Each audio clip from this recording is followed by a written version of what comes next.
Hey everybody, Gisele Grenier here. So in today's video lesson, it's basically going to be an introduction to a series. I haven't yet titled it yet because I really won't know until it's finished.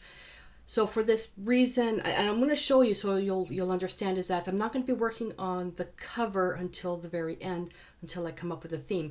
But the theme I'm thinking of is I want to incorporate sketching with mixed media and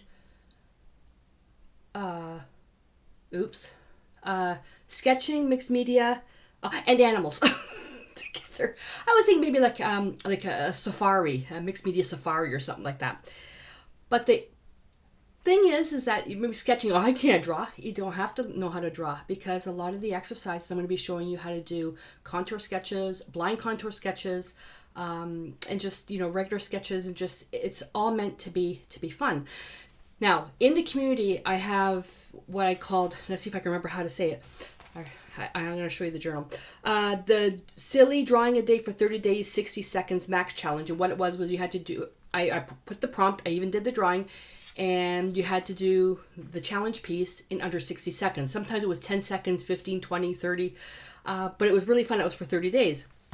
So I thought I would do something again like this, but just refine it a bit more to incorporate mixed media. So go down to the table, and I want to just go over some of the supplies here. So what I've got is, I've got my little journal, and this is the little journal I did, we just finished, and it's still available, the Silly Drawing a Day for 30 Days, 60 Seconds Max Challenge. And it was basically little challenges that I posted out, which had to be done under a minute. Some were 10 seconds, some were 20, 15 seconds, that type of thing. But working small makes it easy. And here's another little journal that I made. I've got a couple of videos that I've already posted. This is an adventure journal. And back in 2014, I created an ATC size, which is 2.5 by 3.5. This little journal of little things, of little pieces. The key thing with working small, especially now that we're going into the warmer weather and it's you're traveling, is you want to keep things compact. And working in a small journal like this makes it really, really simple. And I've got videos in the community on how to make these, as well as on my blog. So we've got this, and it's just raw watercolor paper. And what we're going to do basically is we're going to gesso, because as we start building, when we're painting, we don't want the paint, because it's watercolor paper, we don't want the paint sinking through to the other side. So we always gesso, which adds a barrier layer. We're going to gesso, then we're going to paint, and then we're going to paint, where you paint a background, stencil, whatever. And as we go through, they're each going to be slightly different, but ideally I'm trying to break it down into 10 simple steps. Matte medium for collage. I'm going to use ultra matte varnish to varnish each of the pages so they don't stick together. I've got the Decor Media Fluid Acrylics, Ultramarine Blue, Quinacridone Burnt Orange, and Transparent Yellow Iron Oxide for my paint mediums. And let's see, I've got my dictionary paper, and I already cut out the piece to save time. The actual printed paper I'm using is this really cool one. This is the Americana Decoupage paper Safari Life. This one right here, which is a cat print. So I'm using that one. And what I did is I tore some pieces, so 3 collage pieces. So the dictionary paper torn out with the word, so I want to make sure you see the word cat, and then 2 little pieces like this. And and I'm going to explain this part after. I've got a Staedtler Mars Lumograph Black. This is a new line of pencils they've got, a 6B, which is a combination of, you could say, it's like a carbon pencil, super black, not shiny. And then a Staedtler Permanent Special F. This is one that I use that's permanent on glass. You don't have to have both, one or the other. And for doing this, I'm not using any paintbrushes. I'm going to use a little kitchen wipe. All right. Oh, and if you don't have to, because you can handwrite it. You can get little micro stamps like this, or letter cutouts. You can use that, or you can just handwrite what you want. As we go through your book, and again, you don't have to do this in a journal. I recommend it, especially to work small, to work fast, and you can clip the pages as you need. Now, why am I doing this? Because the and pardon my French, I'm going to sound like a bitch saying this, but the biggest complaint that I hear from people, not just you guys or in the community or anywhere, that you don't have time. You want to be creative, but you don't have time, and you come up with a gazillion excuses why you can't be creative. And usually when I get into one-on-one with people, it's usually after a few weeks, and I'll say, do you know you spent all this time complaining as to why you couldn't do something? If you took that time and didn't complain about it and just did it, there's your time. So one lady, she complained for an entire month. Like she was great posting comments, you know, she loved this, loved that, but she complained that she wishes she had time, And I said, all the time you spent complaining about it and all the time that you spent on social media and all that stuff, you could have taken 10 minutes out of that time and created a little piece of art. Oh, I never thought of it that way. And she already gave me permission to use her story. So, but yeah, so we're going to keep it small, keep it simple, 10 steps or less. So just try it and get it done. We all have 10 minutes. I don't care how busy you are. We all have 10 minutes. And if you say, no, you don't, well, you know what? You go to the bathroom every day, right? Bring a sketchbook into the bathroom. So there you go. Alrighty. Okay, my rant is over. So we're going to start with this, and I've got a little water bucket on the end, so gesso. And so with gesso, I mean, you can use your finger, you can use whatever. My idea is that I want to do something without a paintbrush.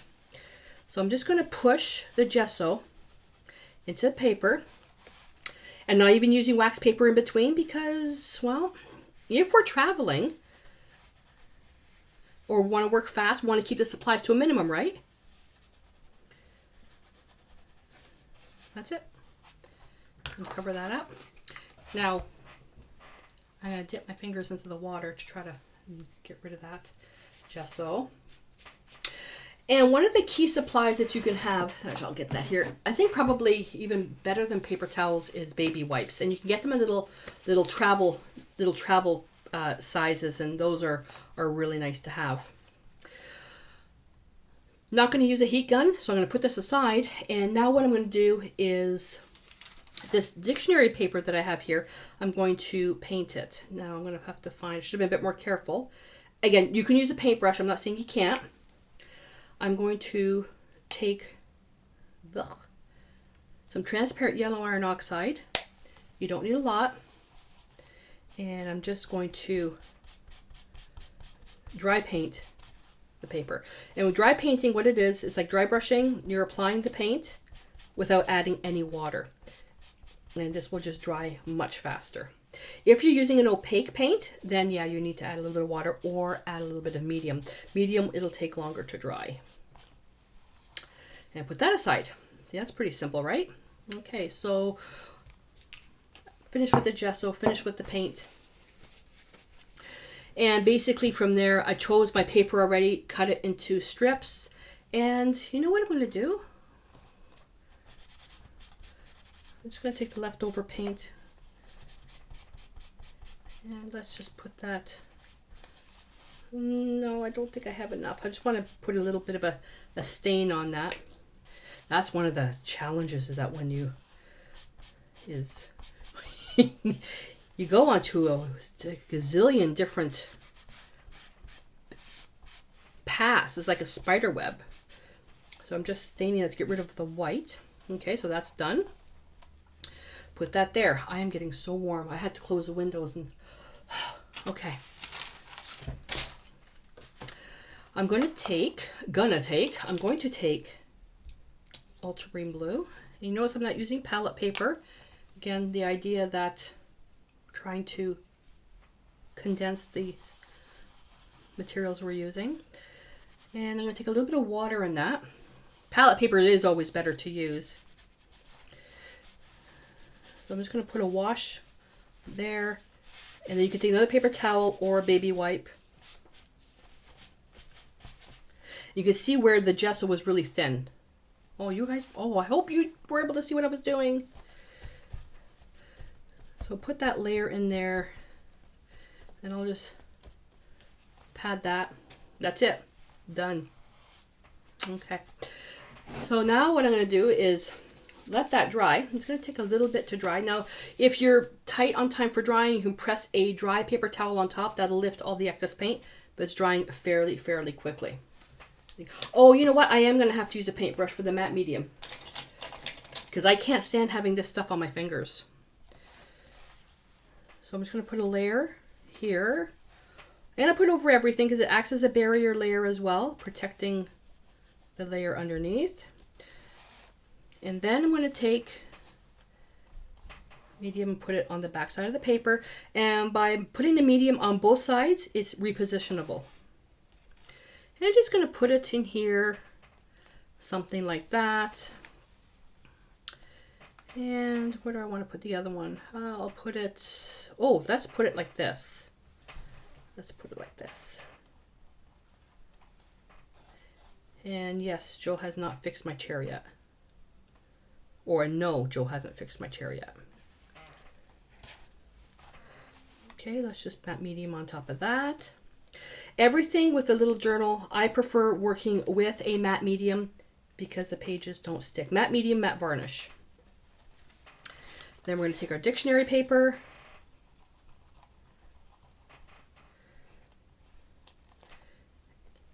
And I'm going to put it sideways like this. And I'm not going to put matte medium on it yet. So pushing that down. Now you can wait for this to dry, but you don't have to. What I want to do is I'm going to take, I'm going to either take a pencil or my marker. I'm going to take a pencil to start. And I'm just going to outline the word cat. I hope you can see this.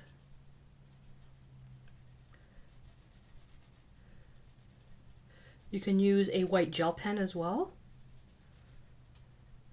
The reason why I'm doing it with pencil first, because you can erase this, but it also allows some of the outside pieces, like the words, to be semi-transparent. Okay, like that. All right. And then if I'm happy with what I've got, then I can take the matte medium and one swoop over. That's it, nothing else. Because you don't want to dissolve it. And some products will be fine. And you can use a pen if you want it. I usually travel more with a pencil versus over a pen. Okay, and now that I'm thinking about it, it would have been nice if the dictionary words were longer and I could have just put this onto an angle. I'm not thrilled with how this is cut off, but the purpose is it's dictionary word. So I'm not going to fuss over it. I'm just going to keep moving. No excuses. And now it has to dry. Now it has to dry. But while we're doing that, let me show you the process of creating the dictionary sketch. Oh, here, I want to work on the back of this. So with the dictionary sketch, it's ideal that you do this with pencil, but then you might find yourself wanting to cheat and erase. But so a liner, pigment liner is best. So looking at your subject, so I've got my little book here, looking at your subject, and the goal is to put your pencil down on the paper, you look at your subject and you work around. So I'm going to pretend that this is my subject, but a live animal is best.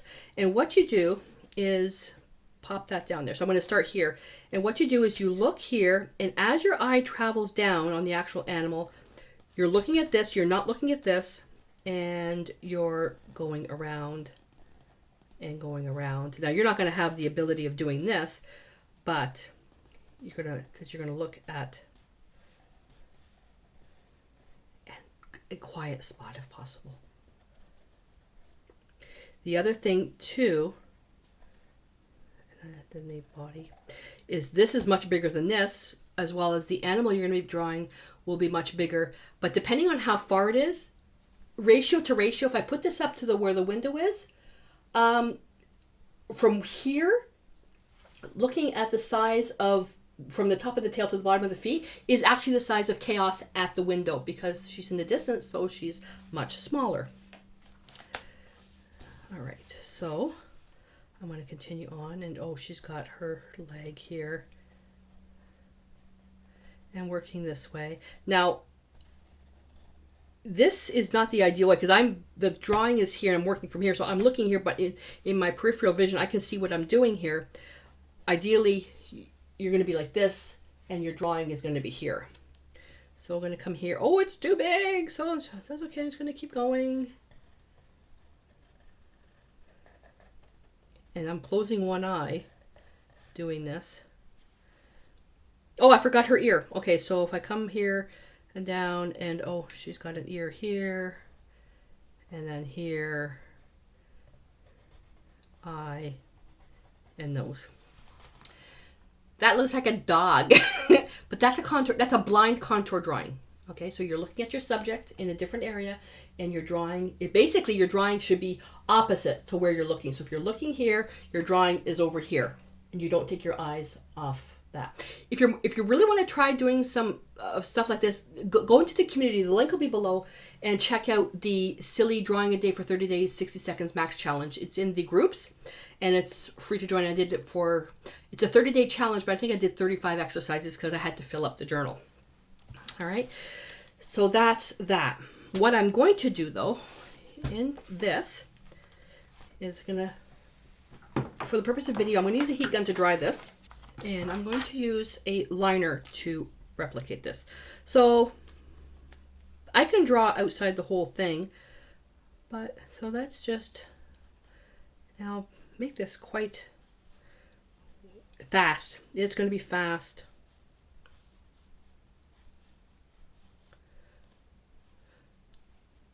And this is basically the way that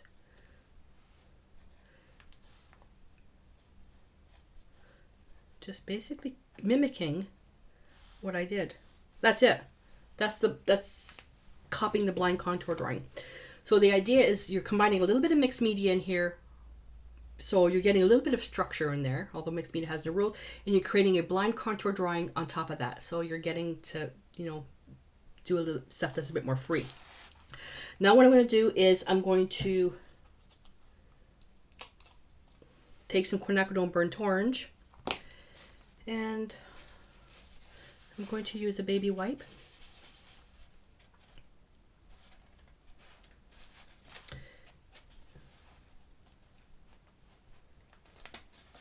And I'm just going to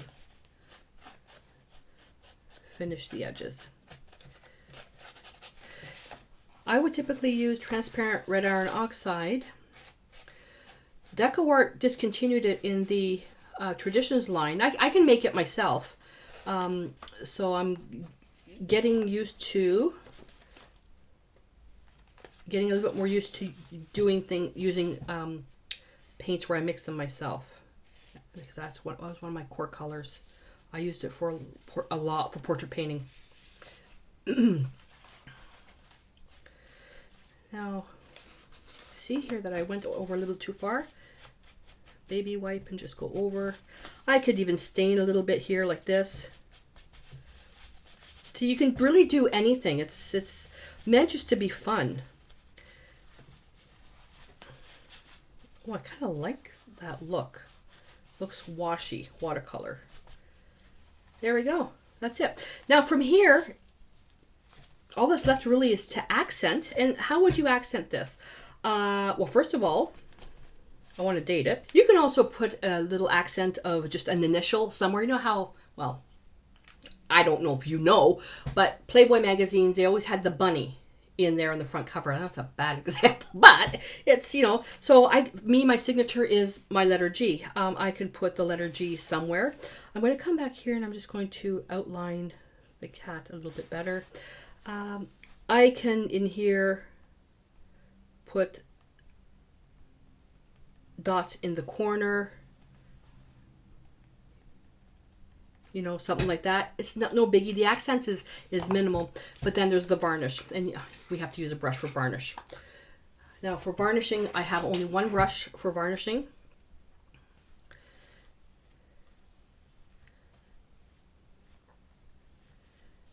Beauty. And the reason why I like the idea of varnishing, I'm just going to clean that. I like the idea of varnishing a travel journal. When I'm out hiking with Joe, it's usually the waterfalls and things get wet. So there we go, a blind contour sketch of chaos. And some of you may wonder, like, what's the purpose of this? The whole thing with blind contour sketches is it forces you to, first of all, be free of rules and rigidness and perfection. It teaches you to look and draw what you see. With enough practice, and I'm talking, there's a lot of practice involved. Blind contour sketches, they will go from something really scribbly to something more refined. All right, so I hope that you join me in doing this. I would love to see pictures of your blind contour drawing on mixed media. Again, keep it simple. I'm going to outline in this in the description below the basic steps on that. Keep it simple. Now this video is much longer, so the videos that are going to be coming up are going to be much shorter because there's no explanation required. But depending on when you're going to be coming into the series, I will refer back to this particular video for instructions. So if you like this video, don't forget to subscribe to my channel if you haven't already. That way you won't miss anything. Give me a thumbs up and comment below. You know, I always ask a question. Have you ever tried doing a blind contour drawing? If you're a student of mine, you better be answering yes. You know, have you ever tried doing a blind contour drawing? And give this a shot, and then hop on over to the community and post your pictures. And there's a topic being set up just for blind contour drawings, and you know, let's see what you can do. Alrighty, so until I see you in the next blind contour drawing exercise, stay inspired.